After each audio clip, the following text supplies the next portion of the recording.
Suasana sektor ekonomi dan aktiviti perniagaan yang sudah dibuka, harga ayam ini turut dipengaruhi keadaan demand and supply. Apabila meningkatnya permintaan dari pasaran, penawaran masih lagi berada dalam fasa untuk adaptasi kepada permintaan berkenaan. Keadaan ini menyebabkan ketidakseimbangan dalam demand dan supply. Oleh itu, Kabinet NHP sedang meneliti semua faktor-faktor ini untuk mencari jalan penyelesaian terbaik tanpa menjejaskan kepentingan peniaga dan pengguna melalui beberapa kaedah. Commenting further, he said the ministry was in constant discussion with the Ministry of Agriculture and Food Industries to stabilize chicken prices so that it does not burden the traders and consumers. Apart from that, a special task force was set up to address the issue of rising chicken prices in the market directly, as well as engagement sessions with poultry breeders. Now, the world of work is evolving quickly. Therefore, Higher Education Institute would have to figure out how to nurture human resources that meets the industrial demands that are impossible to predict. As such, producing industry-ready graduates is vital in propelling Sarawak of becoming a high-income state.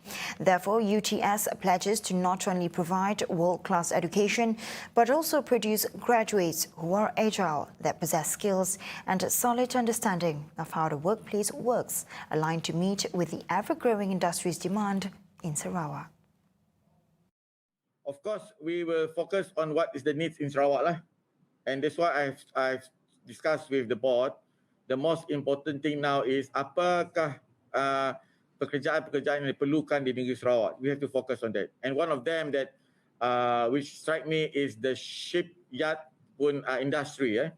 And they told me that they need 2,000 engineers in the next 5 years in the shipyard. So we might one of the focus area later on. UTS Chairman Dr. Anwar Pai said, in achieving this goal, the Sarawak government has vastly invested in education to spur Sarawak forward. To facilitate this, the government also offers various scholarships and financial aid for those who wish to further their tertiary education. Saya mengucapkan ribuan terima kasih kepada Yang Amat Berhormat kerana beliau amat prihatin tentang isu yuran di UTS. Sebab tuan-tuan dan puan-puan, UTS ini adalah hak milik Kerajaan Negeri Sarawak.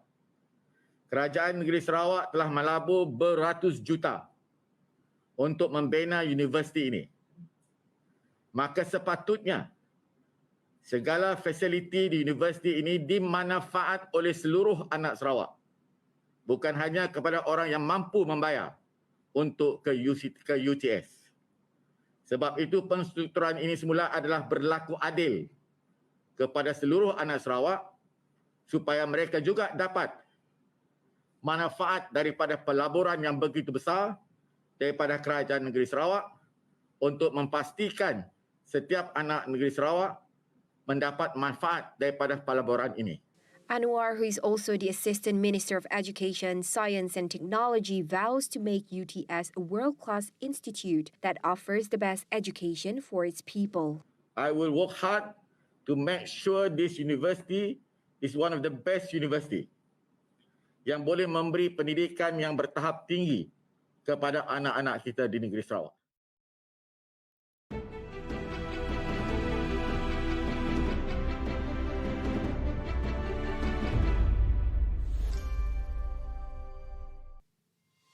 Pilihan Raya Negeri ke-12 Sarawak, 82 kerusi Dewan Undangan Negeri Sarawak dipertandingkan. TVS membawakan data, analisis, berita dan informasi terkini tentang kesemua Dewan Undangan Negeri hanya dalam Sarawak Decides di TVS saluran 122 Astro dan MyTV. Healthy eating doesn't have to be overly complicated.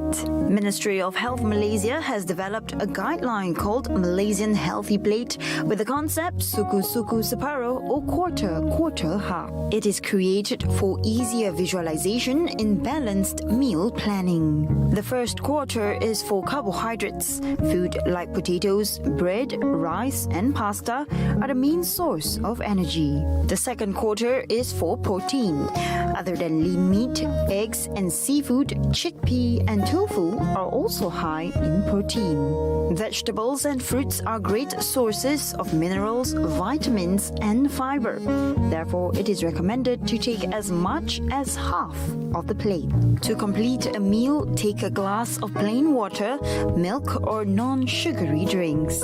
A healthy diet can make a significant difference in the way we think, look and feel. Our health is our greatest wealth. Let's start practicing suku-suku separuh. For more information about having a healthy diet, please visit http:/nutrition.moh.gov.my.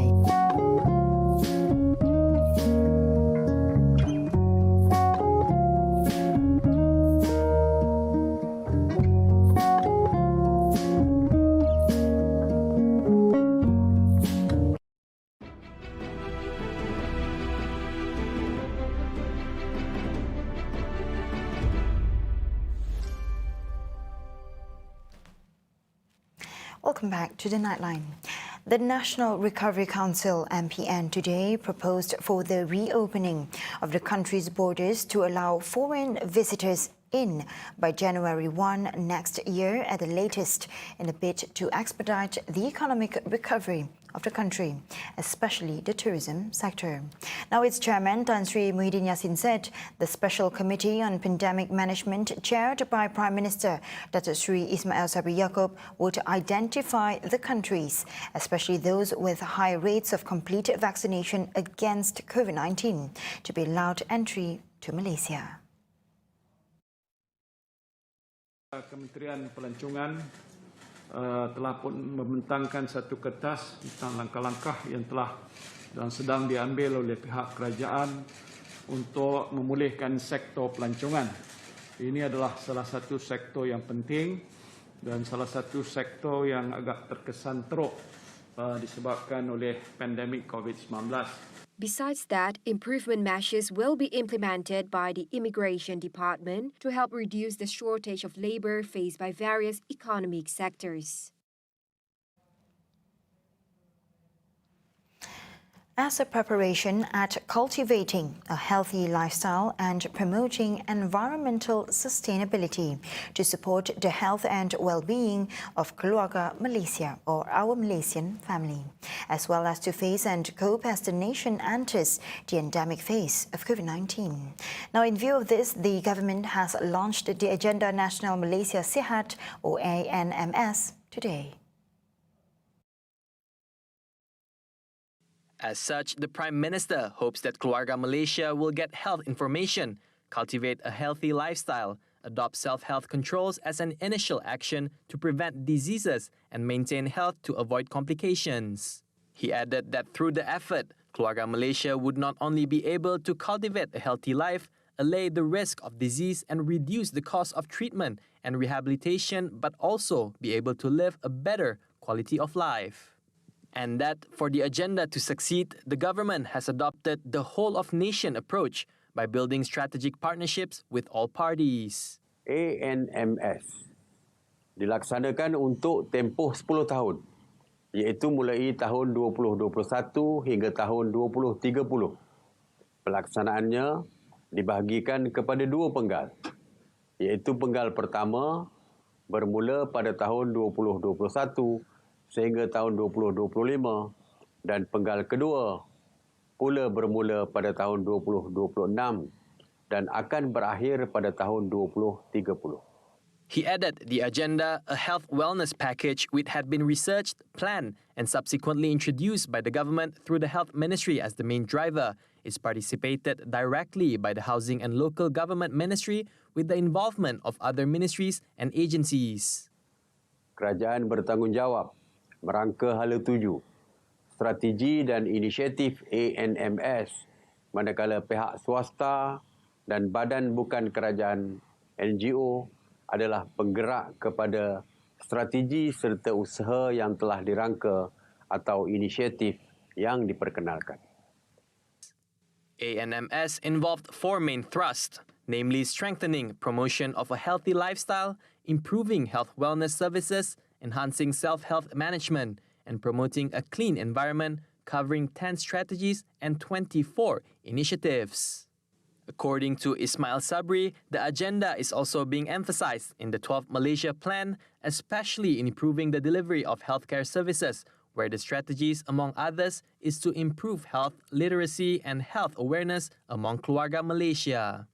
The Prime Minister said the government had also decided to formulate a national health literacy policy which would implement several initiatives, including organisation of healthcare awareness programs which would be intensified through various platforms at all levels by utilising facilities under various agencies. Bagi memastikan literasi kesihatan keluarga Malaysia dapat dipertingkatkan, program pembangunan keupayaan ejen kesihatan komuniti atau My Champion akan diperkukuhkan, terutamanya dalam usaha pendidikan dan promosi kesejahteraan kesihatan.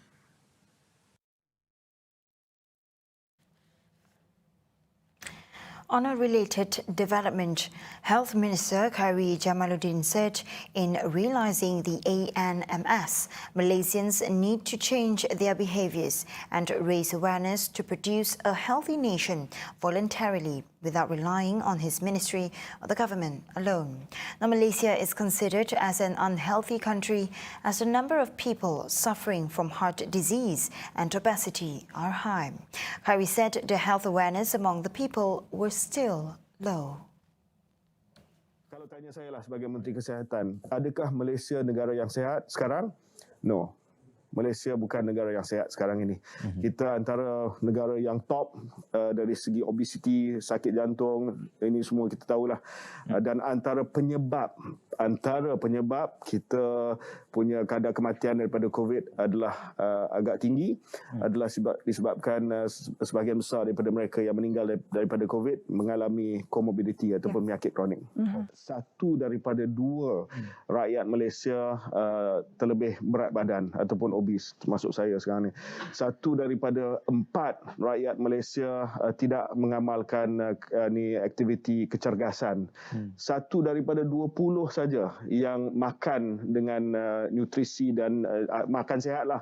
Yang selebih daripada itu makan terlebih makan ataupun makan tidak sihat. Ini statistik rasmi, 500,000 juta dewasa mengalami kemurungan. Tapi saya rasa lebih daripada itu. Ini adalah understated ataupun angka yang saya rasa terlalu rendah daripada realitinya.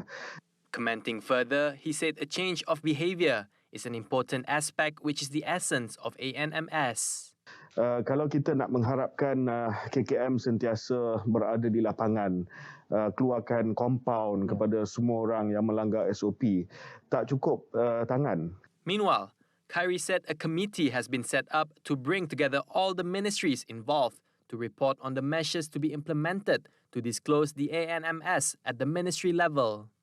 He said apart from taking into account the health factors of the people, the agenda also covered the health of ventilation quality involving new buildings in an effort to prevent COVID-19, which can be transmitted through the air. And now on to the next highlight. Parti Pesaka Bumiputra Bersatu PBB Datuk Seri Abdul Karim Rahman Hamzah advised youth to dive further on the current political landscape and not to vote based on emotions, for every vote has a valuable price.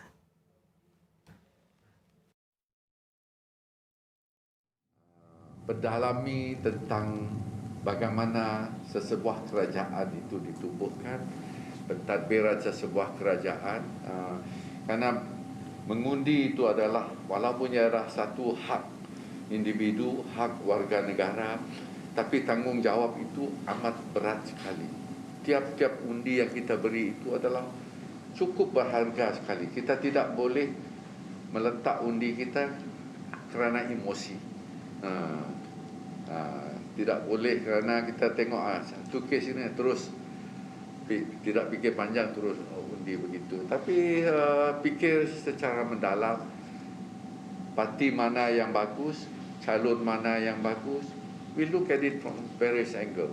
Abdul Karim added that there are still some matters which need to be fine-tuned by the Election Commission, EC, and the Registration Department other than the name of the voter. I know because I went into it at the age of 40, and I always believe that the best age for you to enter politics as a calon is 39, 40, 41. When you have already graduated, you settle down, raise a family, build up your career, then you go into politics. But as a voter, of course, 18 years old boleh. Because that is your hak. Kalau kita boleh diberi kuasa untuk driving license, kita boleh beli hartanah, boleh beli rumah 18 tahun. Why not? As a voter, yes. But probably if you want to think of becoming a calon, think again.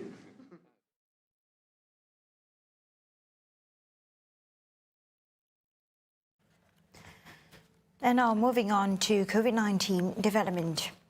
A total of 22,248,737 of the adult population in the country have completed their COVID-19 vaccination as of yesterday. Now, citing data obtained from COVID-19 portal, 97.5% of the adult population, or 22,838,338 individuals, have received at least one dose of the vaccine.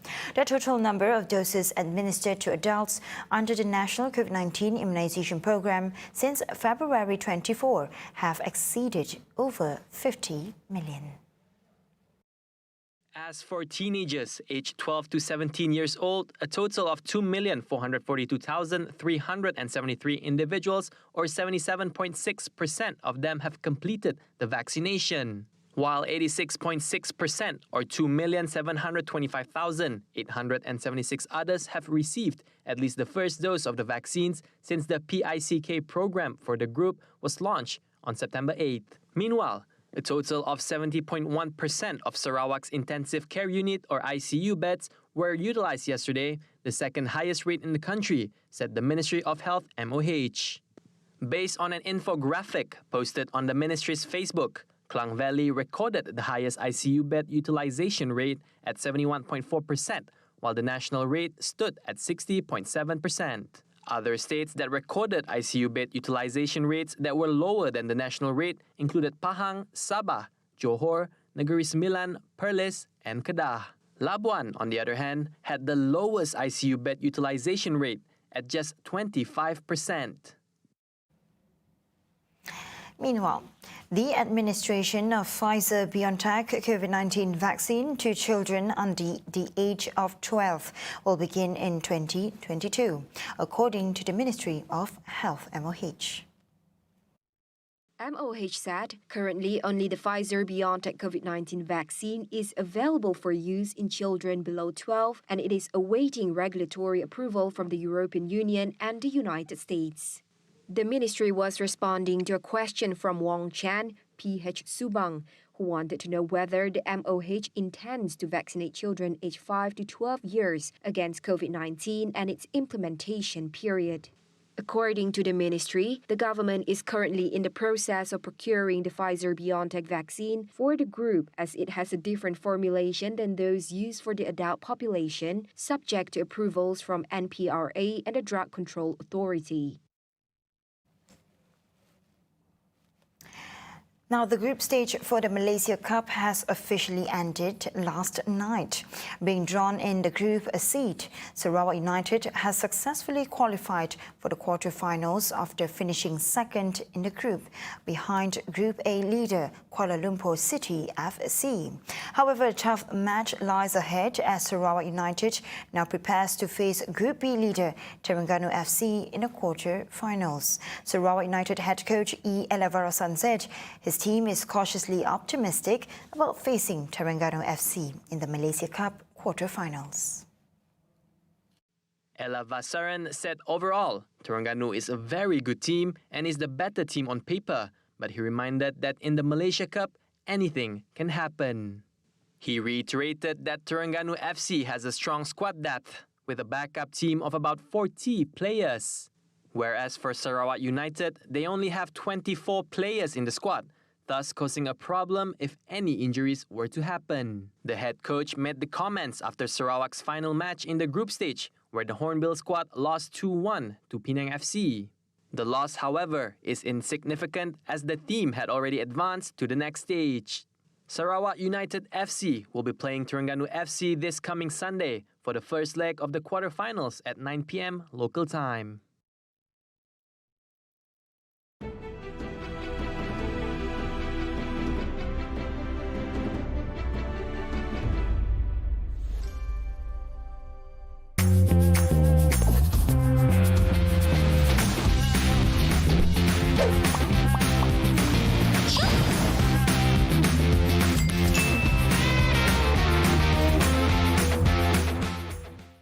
Hai, saya Jameson memegang watak sebagai Jimmy dalam drama bersiri Tilik-Tilik Cinta. Ibu lupa nanga kami di TVS, saluran 122 Astro dan My TV. Ibu lupa?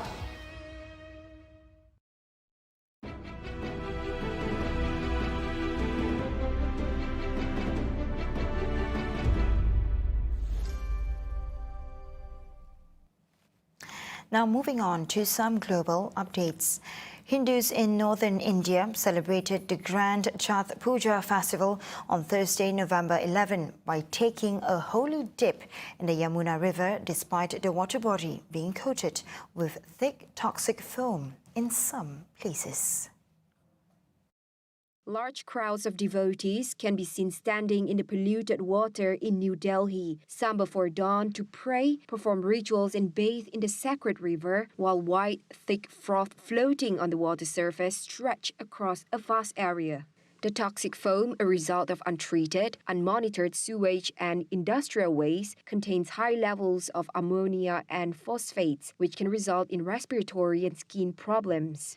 आप देख ही रहे हमारे को छत पर बनाने में कितना दिक्कत हो रहा है ये पानी इतना गंदा पूरा झाग निकल रहा है केमिकल वगैरह काफी ज्यादा वो हुआ पड़ा है अब बहुत दिक्कत हो रही है हमारे को छत बनाने में Chhath Puja, a 4-day festival, culminated on the 6th day after the Hindu festival of lights Diwali and holds significance for married women who observe a fast and stand in waist-deep water to present religious offerings to the sun god.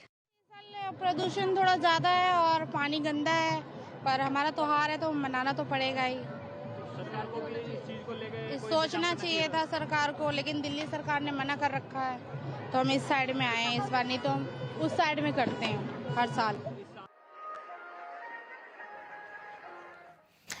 And the town of Negombo remained submerged in knee-deep flood waters on Thursday, November 11, even as Sri Lankan weather forecasters expected the recent downpours to ease in the next few days. The rains have killed 25 people in Sri Lanka, most of whom drowned, while landslides injured 5 and more than 200,000 people were affected, officials said. මෙදා පාර සාමාන්‍ය අසාමාන්‍ය විදිහට තමයි මේ වතුර පාර ආවේ. සාමාන්‍ය වෙනදාට පොඩි වැඩිවීමක් වෙන්නේ නිකන් සොරවක් කඩාගෙන ආවා වගේ එකපාර වතුර ලයින් එක ඇවිල්ලා කරලා සම්පූර්ණයෙන්ම මේ පාර දිගේ ගඟ වගේ ගල්ලා පිරුණා. අපිට අපි ගම් වතුරට කොහොමත් හුරුයි මේ අපි බඩු ඒ ක්‍රමානුකූලව උස්ස ගන්නවා ඒකවත් කරගන්න බැරුව ගියා මේ වෙලාව අපිට. Meteorological department officials said they expect the low pressure system to move away from Sri Lanka on Thursday. And that concludes TVS Nightline for tonight. Here with me, Shosha Mato, and I'll see you next time. Have a good morning.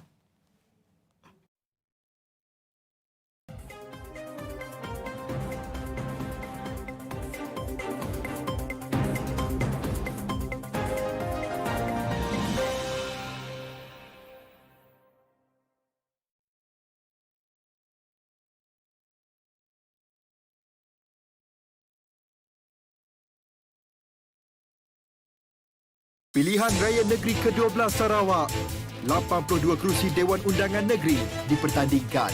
TVS membawakan data, analisis, persembahan menarik serta informasi tentang kesemua Dewan Undangan Negeri. Berita terkini dan komprehensif. Laporan wartawan di lokasi. Laporan Odlin Ketedi. Saya Prisla Chok. Saya Kaizal Afindi. Laporan Salasa Safian. Saya Lukman Muhammad. Laporan daripada saya Jessica Chun. Ruben Gomez. Saya Studawi. M. Haris Zainuddin. Untuk TVS. Untuk TVS. Sarawak Decides hanya di TVS saluran 122.